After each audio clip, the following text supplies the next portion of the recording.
Vem cá, quais são os coelhos mais famosos que você conhece? Coelho da Páscoa, obviamente, Pernalonga, Roger Rabbit, Pedro Coelho, Lola, Thumper, aquele amigo do Bambi, né, que fica batendo a pata, o coelho das propagandas de pilhas e, claro, eu imagino muitos outros. Mas você sabia que existe, digamos assim, uma versão oficial do Capitão Marvel na forma de um coelho? Então, pegue a pipoca, sente na poltrona, porque neste vídeo você vai saber os principais fatos e os principais bastidores sobre Hoppy, o coelho Marvel. Bora lá?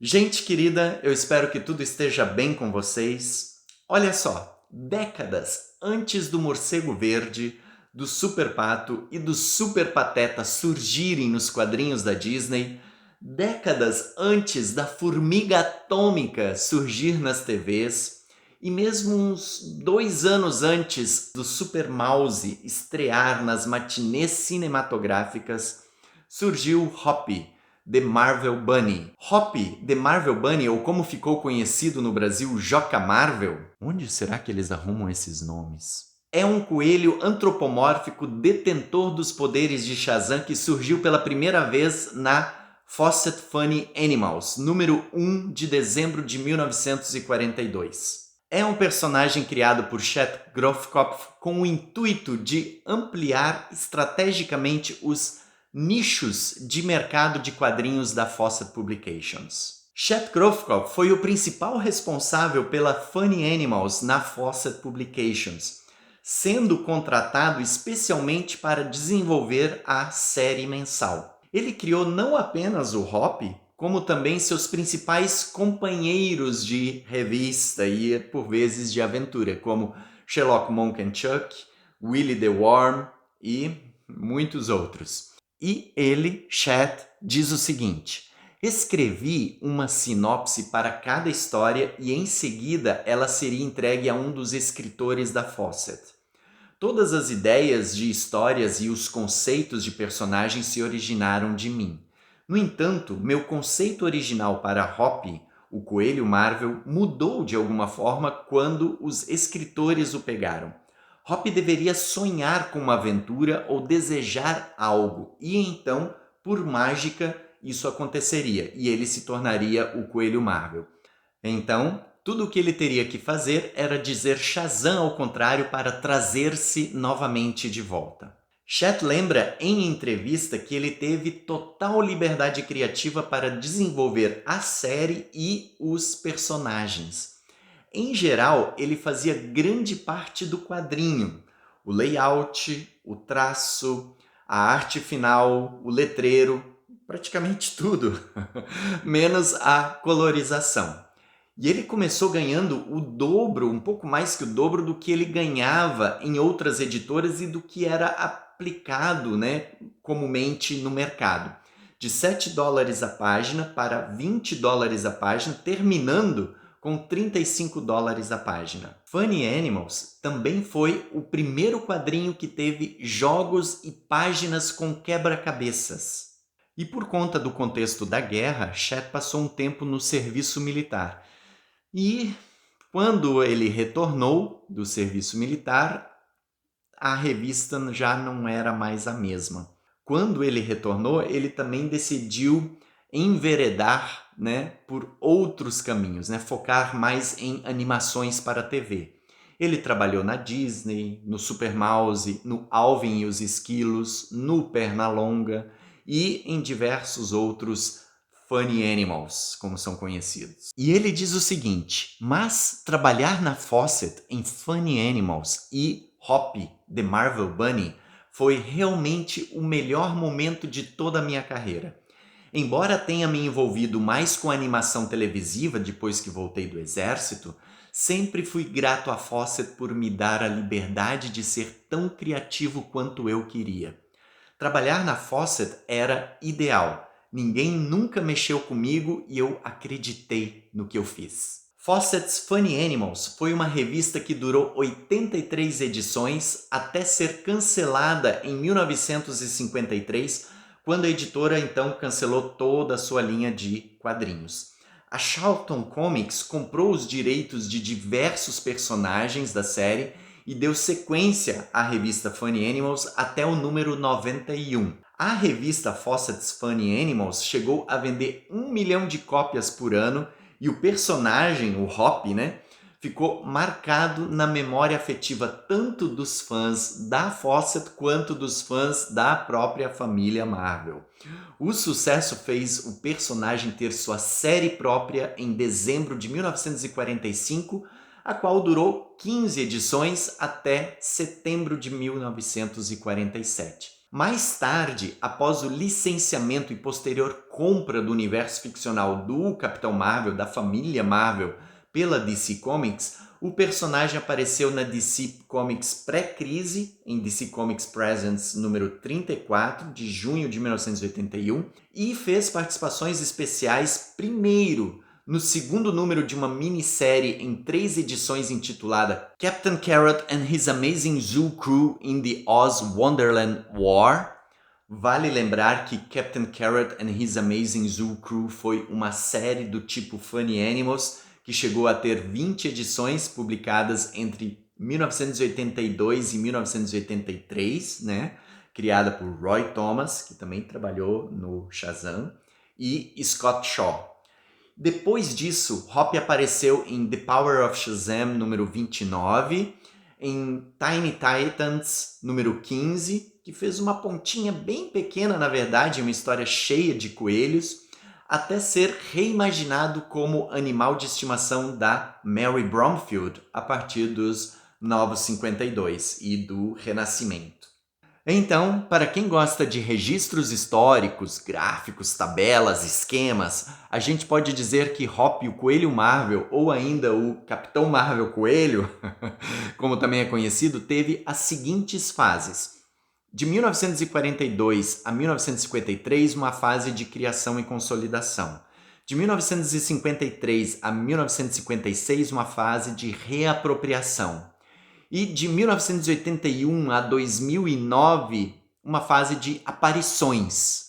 E, finalmente, a partir de 2012, uma fase de releituras. Primeira fase, criação e consolidação. É a fase de surgimento do personagem. Ela segue uma lógica similar àquela aplicada pela editora Fawcett ao Capitão Marvel, com 2 séries. A Fawcett's Funny Animals e a Hop the Marvel Bunny.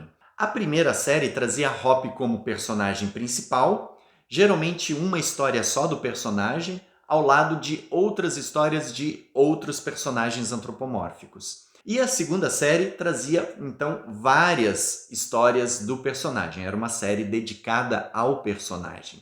Das 83 edições de Funny Animals, Hop, o Coelho Marvel, aparece da número 1 a número 49 e depois da número 55 a 69. A partir do número 69, ele deixa de ser o Coelho Marvel e passa a ser um personagem comum, digamos assim, Alguns detalhes interessantes do universo do personagem. No número 30 de Fawcett's Funny Animals, aparece o Mago Coelho, que deu os poderes para Hop.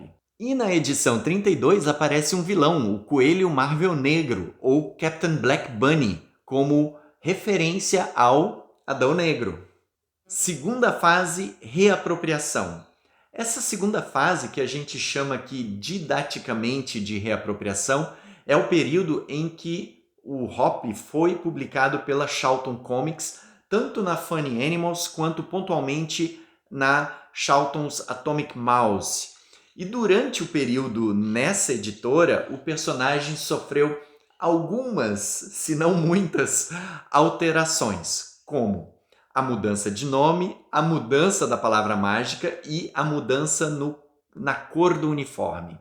Terceira fase, aparições. A terceira fase é a reintrodução do personagem na DC após o licenciamento e posterior compra dos personagens da Fawcett pela DC Comics. E aqui tem algumas aparições assim bem pontuais, sem muito impacto, ou sem impacto nenhum praticamente. E eu vou destacar aqui 3 que eu considero as mais bacanas. Em DC Comics Presents, número 34, Hop aparece como sendo de um universo paralelo. E nessa história ele ajuda a família Marvel e o Superman contra alguns vilões, como o Senhor Cérebro, o Mr. Mxyzptlk e King Cole. Ele deixa de ser também rosa e passa a ser um coelho branco. Em Captain Carrot and His Amazing Zoo Crew in the Oz Wonderland War número 2, há uma explicação diferenciada sobre o acróstico das entidades que formam a palavra Shazam pronunciada por Hop.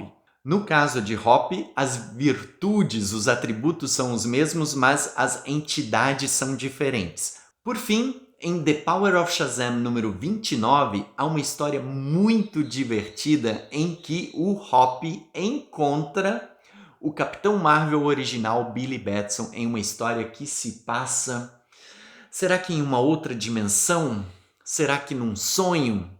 Será que foi uma referência à ideia original do Chad Grofkopf? Fato é que a história tem como enredo a participação de um mágico, esses mágicos de festinha de criança, na comemoração do aniversário da Mary e do Billy. O mágico faz aqueles truques que a gente conhece de serrar uma pessoa ao meio, tirar o coelho da cartola, e no meio de uma série de acontecimentos, Billy descobre que a cartola possui um portal interdimensional.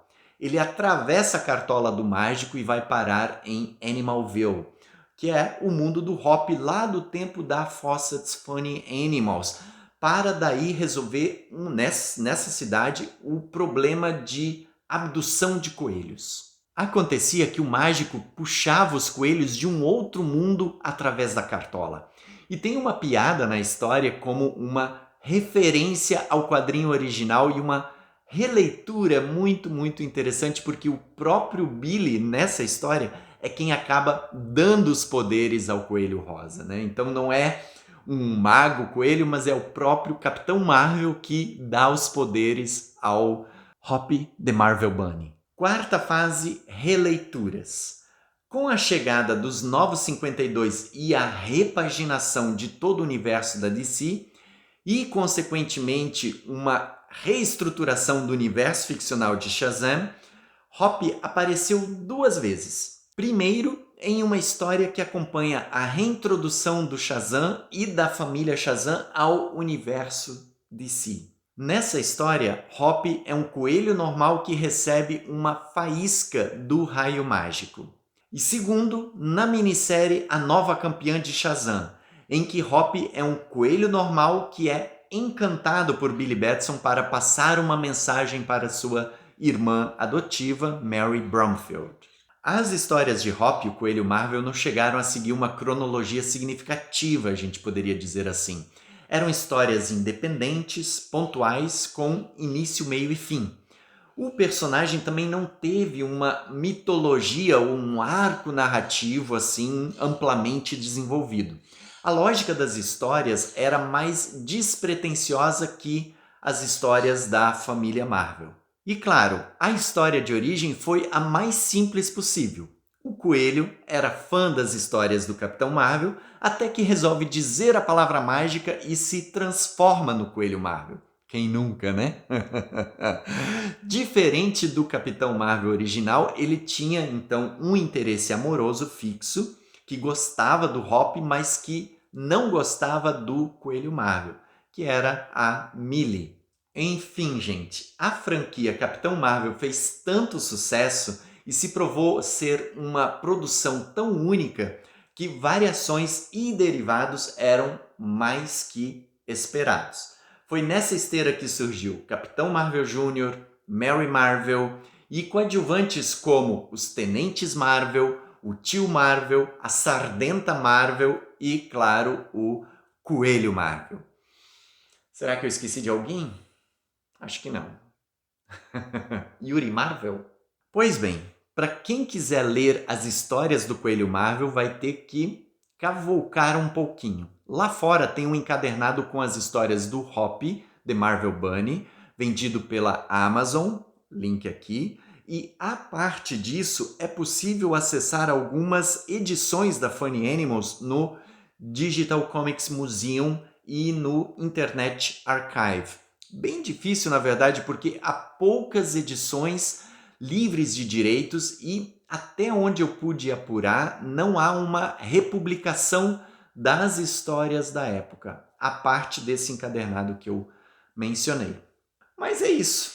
Eu espero que você tenha gostado desse review. Deixe o like se você curtiu, please.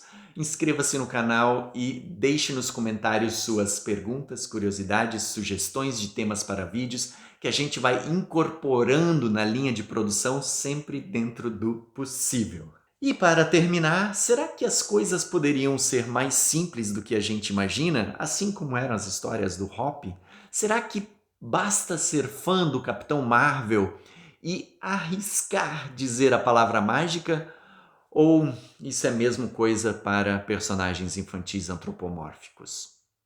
Acho que vale a pena arriscar, não é? Shazam!